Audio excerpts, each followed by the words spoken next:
Halo semua, perkenalkan nama saya Justin dengan NIM akhir 016 dari Kanal 3. Dengan video ini akan menjelaskan bagaimana proses perancangan ITB Shuttle Tracker yang sekarang disebut sebagai Sibiru. Untuk deskripsi umumnya, Sibiru merupakan website untuk memantau posisi keberadaan shuttle di ITB Kampus Jatinangor secara real-time.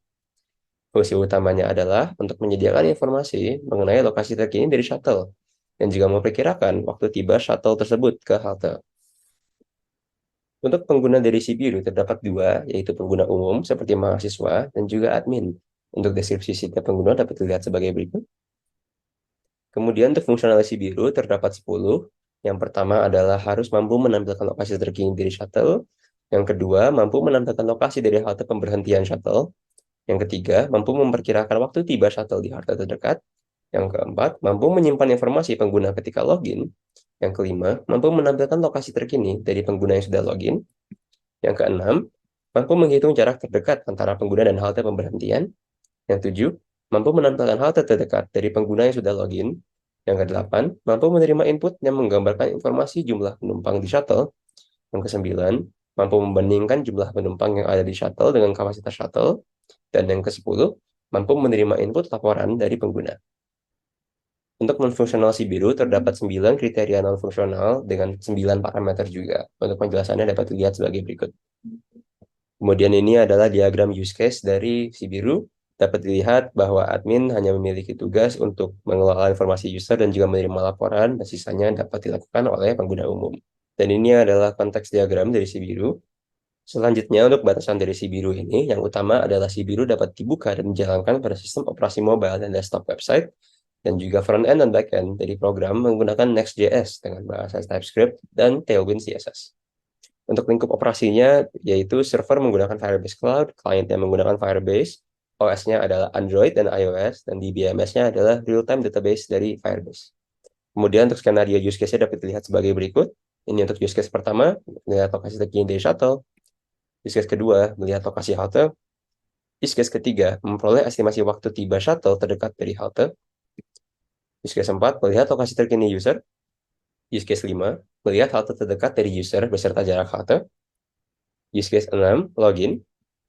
Use case 7, menekan button tambah penumpang di shuttle. Use case 8, memperoleh jumlah penumpang terkini shuttle. Use case 9, mengirim laporan. Use case 10, mengelola informasi user. Use case 11, menerima laporan. Kemudian ini identifikasi kelas dari Sibiru. Untuk kelas diagramnya. Untuk deskripsi arsitekturalnya yang berupa komponen diagram. Dan deskripsi setiap komponennya juga. Kemudian ini diagram sequence dari realisasi use case-nya. Ini untuk use case pertama. Use case kedua. Ketiga. Keempat. Kelima. Keenam. Ketujuh. Kedelapan. Ke-9, ke-10, ke-11. Dan ini adalah diagram kelas tahap rancangan melihat lokasi terkini shuttle. Ini untuk melihat lokasi halte. Ini untuk memperoleh estimasi waktu tiba shuttle terdekat dari halte. Ini untuk melihat lokasi terkini user. Ini untuk melihat halte terdekat dari user berdasarkan jarak halte. Ini untuk melihat kapasitas shuttle. Ini untuk login. Ini untuk report. Ini untuk mengelola informasi user. Dan ini adalah diagram state chart dari Sibiru. Dan yang terakhir untuk relational model dari Sibiru sebagai berikut. Selanjutnya, saya akan menjelaskan tentang desain dari Sibiru. Untuk font yang digunakan ada dua, yaitu Monsterrat dan juga Open Sans. Untuk warna yang digunakan adalah warna biru, dengan basisnya adalah logo ITB. Kemudian logo dari Sibiru seperti ini. Kemudian ini adalah rancangan low-fi-nya berdasarkan fungsional yang didefinisikan sebelumnya. Ini untuk login, pusat bantuan, dan laporan. Dan dengan lo-fi ini dirancanglah hi-fi sebagai berikut. Pertama-tama ada splash screen, kemudian halaman utamanya, halaman roadmap. Ini halaman utama apabila menekan tombol haltenya. Ini halaman laporan. Ini pop-up login, ini halaman pusat bantuan, ini halaman About Us yang berisi mahasiswa-mahasiswa yang berkontribusi dalam menjalankan proyek ini. Ada requirement engineer, ada product designer, software developer, dan juga supervisor. Selanjutnya, saya akan mendemonstrasikan implementasi dari si biru dilengkapi dengan penjelasan kode untuk setiap fiturnya. Pertama diawali dengan splash screen. Untuk kodenya, jadi secara ringkas, splash screen hanya dirender apabila isi dari bis 1 dan bis 2 itu tidak kosong, atau dapat juga bisa disebut sebagai state loading. Untuk variabel bis 1 dan bis 2 akan dijelaskan di fitur lainnya. Kemudian file ini berfungsi untuk mengatur elemen-elemen yang ditampilkan pada website dengan splash screen.module.css sebagai file yang mengatur animasi dari splash screen tersebut. Selanjutnya saya akan menjelaskan peta dari si biru. Dapat dilihat terdapat blue line dan juga gray line. Blue line menandakan rute yang dilewati bis biru dan gray line menandakan rute yang dilewati bis abu-abu. Dapat dilihat juga ada marker-marker yang merepresentasikan halte pada kampus ITB Jatinangor dan juga lokasi bis terkini. Untuk kodenya diatur dalam file map.tsx yang apabila diringkas penjelasannya berfungsi untuk menampilkan peta menggunakan leaflet dan juga elemen-elemen pada peta tersebut. Kemudian peta ini hanya dirender apabila isi dari bis 1 dan bis 2 tidak kosong. Dan ini bentuk dari HTML-nya. Bagian tile layer responsible untuk menampilkan gambar dari petanya. Bagian location responsible untuk menampilkan lokasi user. Bagian show gray line responsible untuk menampilkan bis abu-abu. Bagian show blue line responsible untuk menampilkan bis biru. Dan bagian markers.map responsible untuk menampilkan halte-halte. Dan terakhir, bagian ini berfungsi untuk menampilkan polyline dari blue line dan juga gray line. Untuk variabel yang digunakan pada map seperti user, show map, bis 1, bis 2, dan lain-lain dengan fungsi use seperti ini dari fungsi use. Untuk variabel yang digunakan pada map seperti user, show map, bis 1, bis 2 dari fungsi use seperti ini didapatkan dari file konteks dari use masing-masing seperti auth context, pages context, dan juga map details context. Untuk konteks tersebut terdapat pada folder services seperti ini. Konteks-konteks ini berfungsi untuk menyediakan variabel ataupun fungsi yang dapat digunakan oleh seluruh aplikasi dengan syarat komponen yang menggunakan variabel tersebut harus berada di dalam provider masing-masing konteks seperti auth provider, pages provider, map details provider. Dan ini untuk komponen-komponennya. Selanjutnya, saya akan menjelaskan navbar yang berfungsi untuk mengubah state dari apa yang ingin ditampilkan pada website, seperti halaman utama, halaman bantuan, halaman lapor, dan juga detail dari profile. Kemudian ini untuk kode dari navbar. Navbar ini memiliki kondisional yang mengatur appearance-nya berdasarkan halaman yang ditampilkan, seperti halaman pusat bantuan, halaman lapor, dan juga halaman roadmap yang dijelaskan nanti masing-masing. Bagian ini responsible untuk menampilkan pop-up dari profile. Bagian ini responsible untuk menampilkan navbar dengan tombol back. Dan bagian ini responsible untuk apabila navbar pada halaman utama atau tidak. Selanjutnya untuk kode profile pop-up.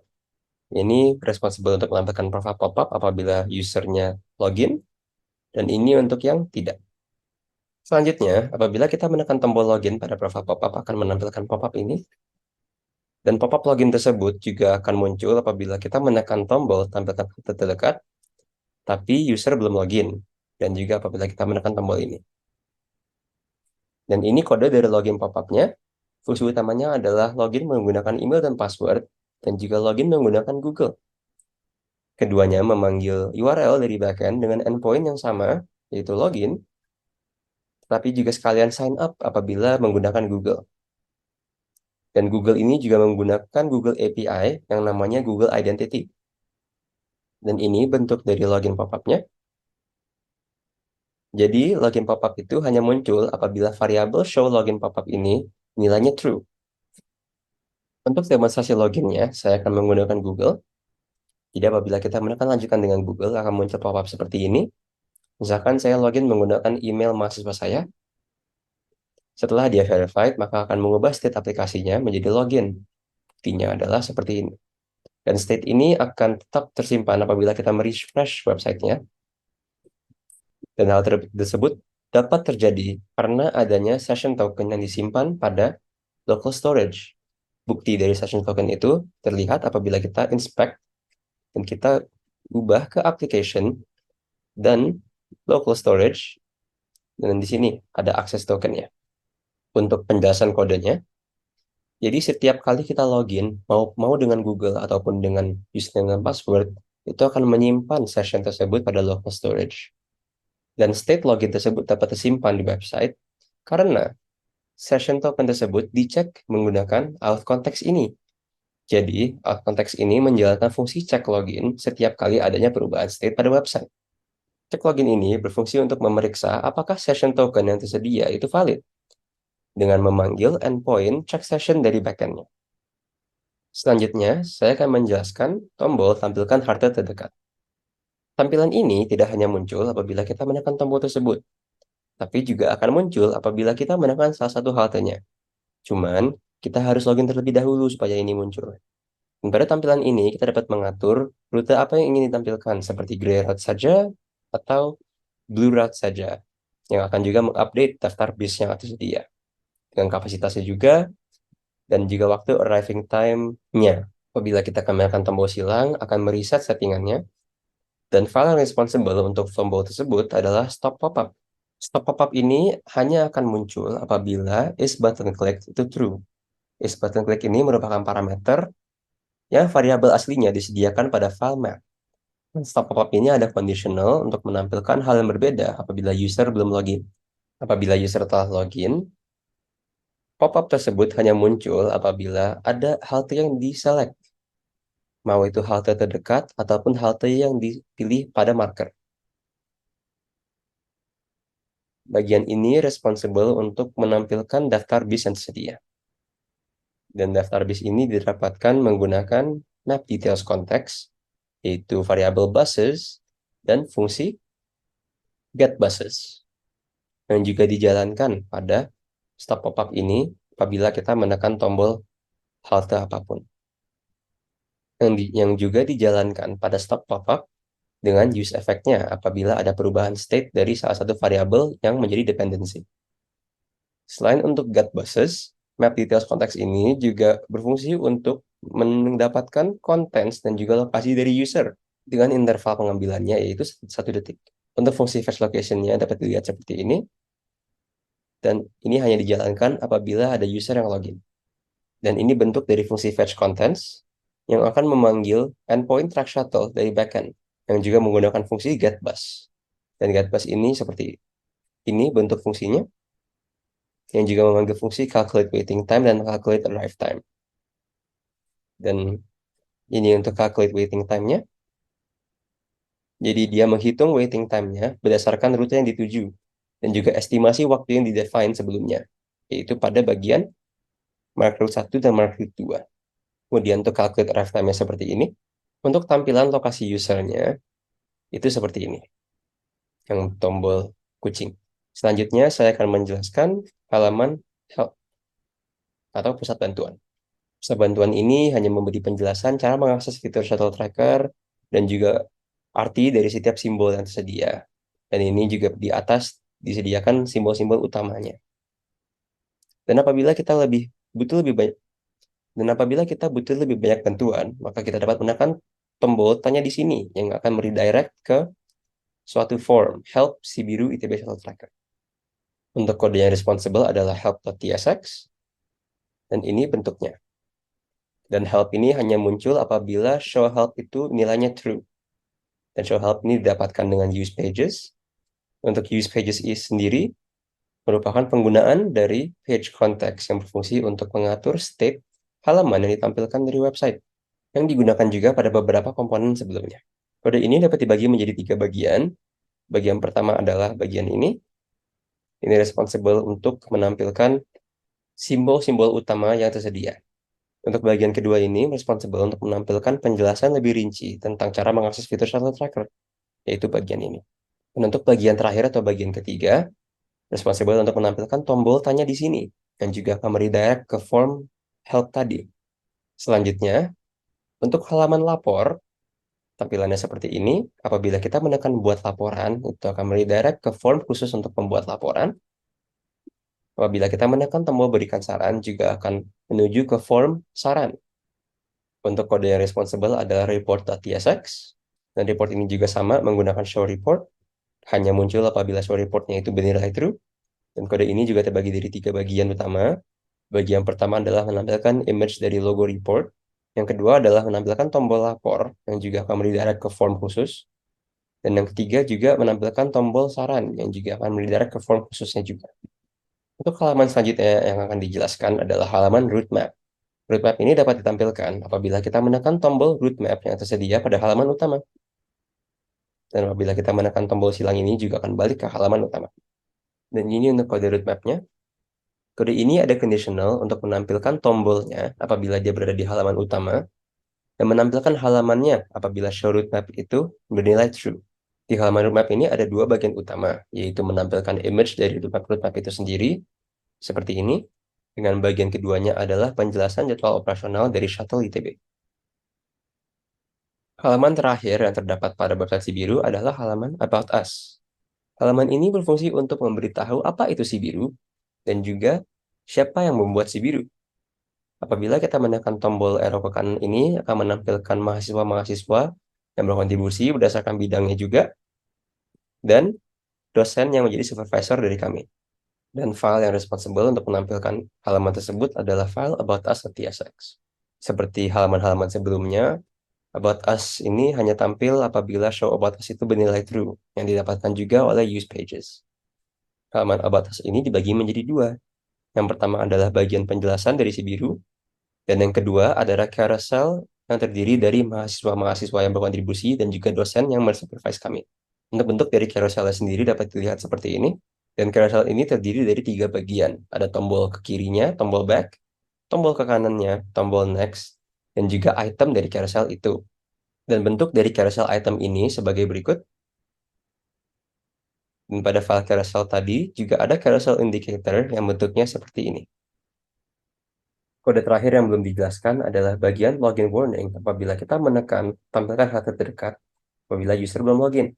Untuk kode yang responsible untuk menampilkan pop-up ini adalah kode login warning. Bentuknya seperti ini. Login warning ini memiliki parameter is open dan juga on close yang disediakan oleh stop pop-up. Untuk dari HTML login warning ini seperti berikut. Dan itulah bagian terakhir dari demonstrasi website Sibiru. Selanjutnya saya akan beralih ke bagian backend. Backend dari Sibiru ini menggunakan Fast API dengan daftar endpoint sebagai berikut. Dan kode dari backend ini dikembangkan menggunakan Python dengan file utamanya adalah api.py. api.py ini dibagi menjadi 3 bagian. Bagian pertama adalah mendefine bentuk return dari sign up dan juga login dalam bentuk class. Bagian kedua adalah mendefine fast API dan juga load Firebase config-nya juga. Dan bagian ketiga merupakan algoritma-algoritma dari setiap endpoint yang tersedia, seperti sign up, login, check shuttle juga, check shuttle by ID, dan juga check session. Setiap endpoint ini akan mereturn sebuah JSON response dengan status code 200 yang berarti sukses. Dan misal untuk check session dia akan mereturn email yang telah diformat. Untuk check shuttle ID dia akan mereturn data shuttle ID.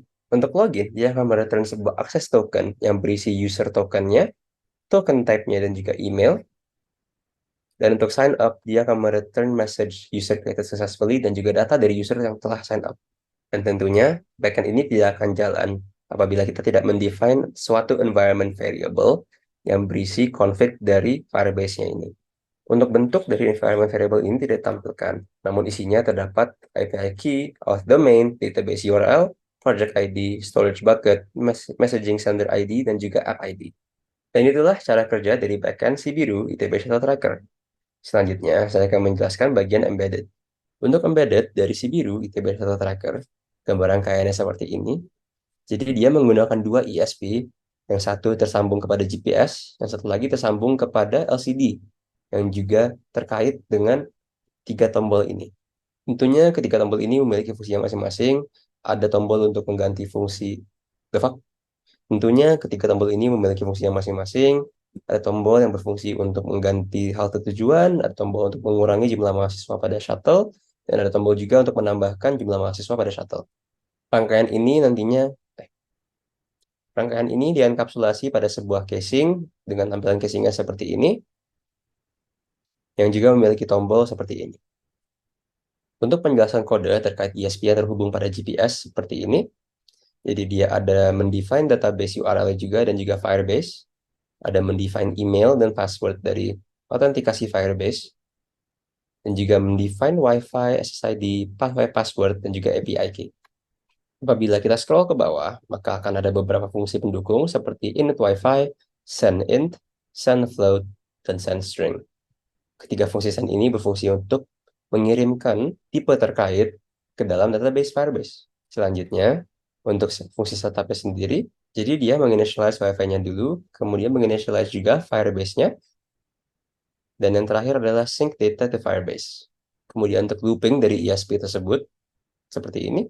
Jadi dia membaca dulu apakah serial port available, itu untuk komunikasi UART antara dua USB. Kemudian memastikan apakah serial GPS available. Dan yang terakhir adalah mengirim data yang berubah ke database. Kemudian penjelasan kode terkait ISP yang terhubung pada LCD dan juga tombol-tombol seperti ini. Jadi apabila kita melihat pada fungsi setupnya, adalah dia akan menginitialize LCD-nya dan juga memastikan apakah serial port available untuk memastikan komunikasi UART itu bisa. Dan untuk fungsi loop-nya, itu hanya memeriksa apabila setiap tombol itu dalam kondisi tertekan atau tidak. Untuk button third state adalah button untuk mengganti halte tujuan. Apabila dia tertekan, maka akan mengganti halte tujuannya untuk halte berikutnya. Untuk button main state, yaitu button yang berfungsi untuk mengurangi jumlah mahasiswa. Apabila dia ditekan, maka jumlah mahasiswanya akan dikurangi 1. Untuk button plus state, apabila dia ditekan, maka jumlah mahasiswanya akan bertambah 1. Dan setiap perubahan data ini akan berkait dengan variabel new data. Dan apabila new data ini true, maka dia akan mengirimkan data ini ke serial yang juga dapat dibaca oleh ISP yang lain, sekaligus menampilkan data yang baru pada LCD dengan fungsi pendukung display LCD. Untuk bentuk dari fungsi display LCD seperti ini. Dan itulah bagian akhir dari penjelasan embedded. Sekarang kita sudah ada di bagian terakhir videonya, yaitu bagian mendeploy aplikasi si biru ini. Pertama-tama kita harus ke website yang namanya Versal. Versal ini berfungsi untuk mendeploy website-website yang sudah kita buat sebelumnya. Dengan syarat, kode dari website itu harus ada dalam GitHub. Dan akun yang terkoneksi pada Versal Anda itu juga terkoneksi dengan GitHub Anda. Misal, akun Versal saya dengan email berikut juga tersambung dengan akun GitHub saya, meskipun dengan email yang berbeda. Kemudian, langkah untuk mendeploy aplikasi si biru ini adalah, pertama kita menekan dulu add new, kemudian project. Untuk import ke repository ini, pastikan Anda import repository yang ingin Anda deploy. Misalkan, Shuttle Tracker di DB frontend, maka Anda klik import di sini. Pada halaman configure project, Anda dapat mengubah project name-nya yang juga akan terkait pada domain website yang akan deploy. Semisal, ini kan Shuttle Tracker ITB frontend. Maka website yang di-deploy adalah Shuttle Tracker ITB frontend.versal.app. Kemudian, Anda juga dapat mengubah framework preset yang digunakan. Pada project ini, karena kami menggunakan Next.js, maka saya akan menggunakan Next.js. Kemudian, Anda juga dapat mengubah root directory-nya sesuai dengan project Anda. Pada project ini, root directory-nya adalah Shuttle Tracker ITB frontend. Dan untuk build dan output settings-nya ini bisa Anda ubah, bisa enggak. Untuk project ini tidak akan saya ubah, karena juga menggunakan npm run build ataupun npm install. Untuk bagian environment variables ini, dapat Anda ubah apabila Anda mengembangkan backend. Jadi ini adalah di mana Anda mendefine .env dari backend yang tadi saya jelaskan. Apabila semua sudah terkonfigurasi, maka Anda dapat menekan deploy. Setelah menekan tombol deploy ini, Vercel akan automatically nge-build project Anda dan juga menampilkan statusnya di GitHub. Misal, saya membuka repository yang sudah di-deploy, seperti front-end. Maka ada status centang ini yang menunjukkan apakah dia successfully deployed atau tidak. Kalau sukses, dia akan centang. Kalau pending, dia akan bulat warna kuning. Kalau gagal, dia akan silang warna merah. Dan apabila statusnya successfully deployed atau centang hijau ini, maka Anda dapat membuka domain tadi, dan ada websitenya ada. Oke, jadi begitu penjelasan dari perancangan si biru ini. Apabila ada kekurangan dari saya ataupun kami sebagai tim, mohon maaf. Terima kasih.